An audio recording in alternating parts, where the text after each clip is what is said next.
ويسر لي أمري ما يلفظ من قول إلا لديه رقيب عتيد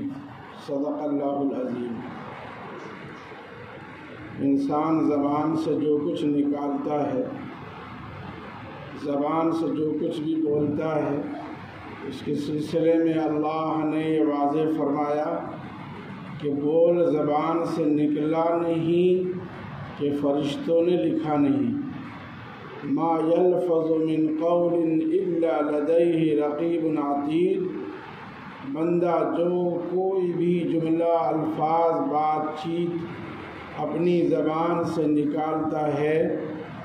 اس کی ہاتھ میں بیٹھے فرشتے اس کو فوراً نوٹ کر لیتے ہیں۔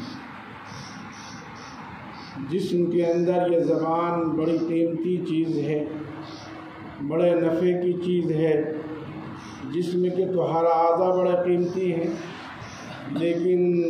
زبان ان تمام میں ماسٹر ہے۔ اس زبان کو اللہ نے جہاں خیر، بھلائی، نیکی، محبت، دوستی، امن، شانتی وغیرہ کے پھیلانے کا ذریعہ بنایا ہے، وہیں اس زبان میں یہ خرابی بھی ہے کہ جہاں اس کے بول سے دل جڑ جاتے ہیں، جہاں ایک بول سے بندہ جنت کا مستحق ہو جاتا ہے، جہاں ایک بول زبان کے ہلانے سے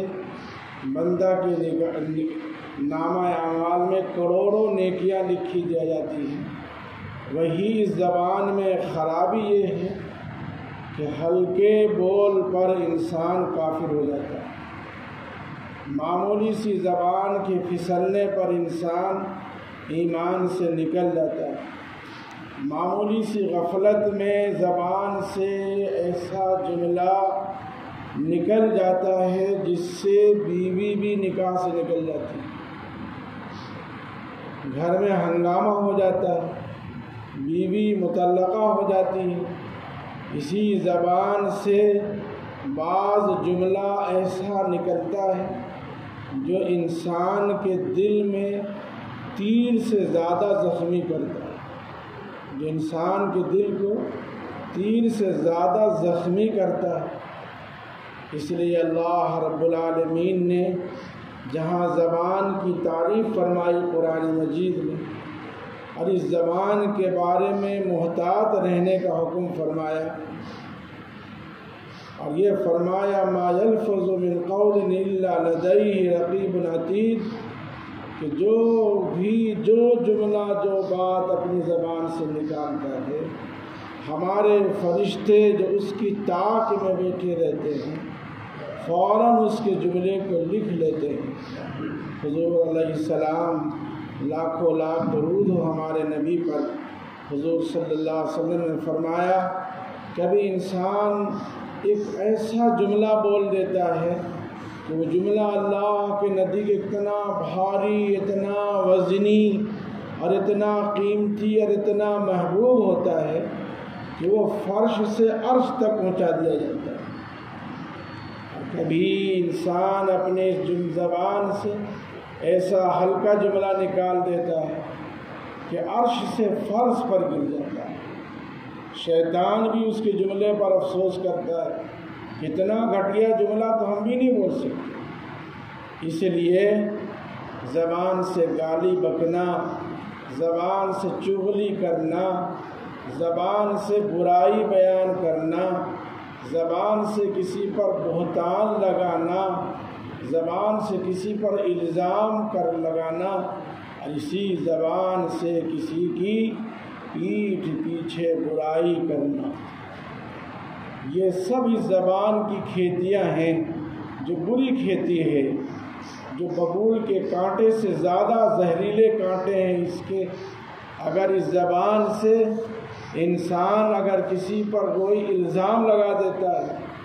بہتان لگا دیتا ہے، تو یہ بہتان توبہ سے بھی معاف نہیں ہوتا، بلکہ قانون شریعت یہ ہے کہ اگر اس بندے نے مقدمہ دائر کر دیا کہ میرے اوپر اس نے ایسا الزام لگایا، تو ہمارے انڈین قانون میں مان ہانی کا کیس لگتا ہے۔ انڈین قانون میں اگر کسی پر کوئی الزام لگایا تو مان ہانی کا کیس لگتا ہے، اور مان ہانی ثابت اگر ہو جائے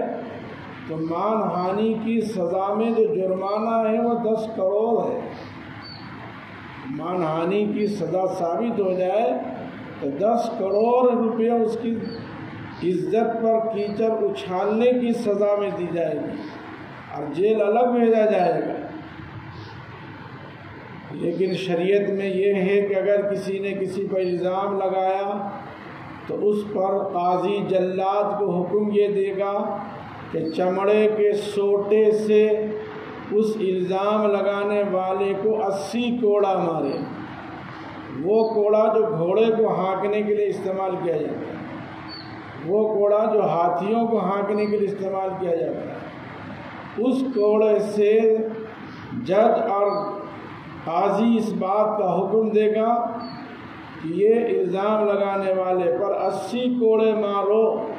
اب 80 کوڑے میں وہ بچے یا مر جائے۔ اور دوسرا فیصلہ یہ ہوتا ہے کہ اگر کسی نے کسی مسلمان پر الزام لگا دیا، یوں ہی بیٹھے ہنسی مذاق میں الزام لگا دیا، تو فقہ لکھتے ہیں اب وہ مسلمان اتنا ناپاک ہو گیا، اس کی زبان سے کبھی سچ بات بھی نکلے گی تو قبول نہیں کی جائے گی، ایسے کی چاند کی شہادت قبول نہیں کی جائے گی، ایسے کی کسی معاملے میں گواہی قبول نہیں کی جائے گی۔ جس کو 80 کوڑے لگ گئے اب زندگی بھر کوڑا ہی لگتا رہے گا، کسی معاملے میں اس کی گواہی قبول نہیں کی جائے گی۔ یہ زبان بڑا قیمتی چھوٹا سا عضو ہے، کتنی پابندیوں میں اللہ نے زبان کو رکھا ہے۔ 2 جبڑوں کے اندر 2 تالوؤں کے بیچ میں اور 26 اور 30 مضبوط سپاہی کھڑے کر دیے اس کے چاروں طرف دانت کی شکل میں، اتنے دانتوں کے بیچ میں اس کو رکھا کہ گوشت کی یہ زبان ہے، کہیں اس پر کوئی حملہ نہ کر دے، لیکن یہ اتنی چالاک ہے کہ چھپ کر رہتی ہے، لیکن ایسا زہر بو دیتی ہے کہ ملکوں میں جھگڑا کرا دیتی ہے، گھر میں فساد پیدا کر دیتی ہے۔ حدیث میں آتا ہے اللہ کے رسول صلی اللہ علیہ وسلم نے فرمایا جب صبح ہوتی ہے تو جسم کے تمام اعضاء سب مل کر زبان سے کہتے ہیں بھائی تو ٹھیک رہنا، اگر تو ٹھیک چلی تو ہمارا حال ٹھیک رہے گا، اور اگر تو بری چلی تو اندر چلی جائے گی، لاٹھی ہمیں کھانا پڑے گی، مکے گھوسے ہمیں کھانے پڑیں گے۔ یہ حضور کا جملہ ہے۔ حضور صلی اللہ علیہ وسلم نے فرمایا جب صبح ہوتی ہے تو تمام جسم مل کے زبان سے کہتے ہیں کہ تو ٹھیک رہے گی تو ہم کو عزت ملے گی، اور تو اگر پھسل گئی تو زبان تو کوئی نہیں کاٹتا، ہاتھی کو کاٹتے ہیں، پیٹھ پر ہی کوڑے لگتے ہیں، منہ پر ہی تماچے لگتے ہیں۔ اس لیے میرے عزیزوں، میرے بزرگوں، دعوت کا کام بھی زبان سے ہی ہوتا ہے، تبلیغ کا کام بھی زبان سے ہی ہوتا ہے، تلاوت کا کام بھی عبادت زبانی سے ہوتا ہے، ذکر تسبیح درود شریف زبان ہی سے پڑھتے ہیں۔ اتنی اچھی مبارک عبادت جس زبان سے ہو، اس زبان کو غیبت سے، چغلی سے، برائی سے، کسی کے الزام سے، بہتان سے ناپاک کرنا کتنی بڑی بات ہے۔ جھوٹ بول کے زبان کو ناپاک کر لینا ایسی ناپاک ہو جاتی ہے کہ وضو سے بھی نہیں دھلتی، جب تک سچی توبہ نہ کر لے، اور جس کے بارے میں غیبت کی ہو جب تک معاف نہ کر دے، اس وقت تک اس زبان کی گندگی ہی پاک نہیں ہوتی، اس بندے کے اوپر جو گندگی چھائی ہے وہ معاف ہی نہیں ہوگا۔ اس لیے قرآن مجید میں اللہ نے فرمایا،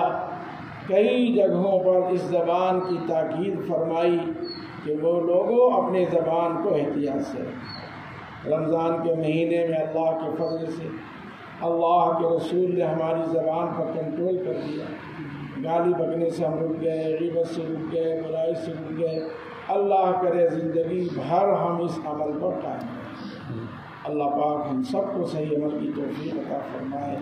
سبحان اللہ وبحمدہ، سبحانک اللہم وبحمدک۔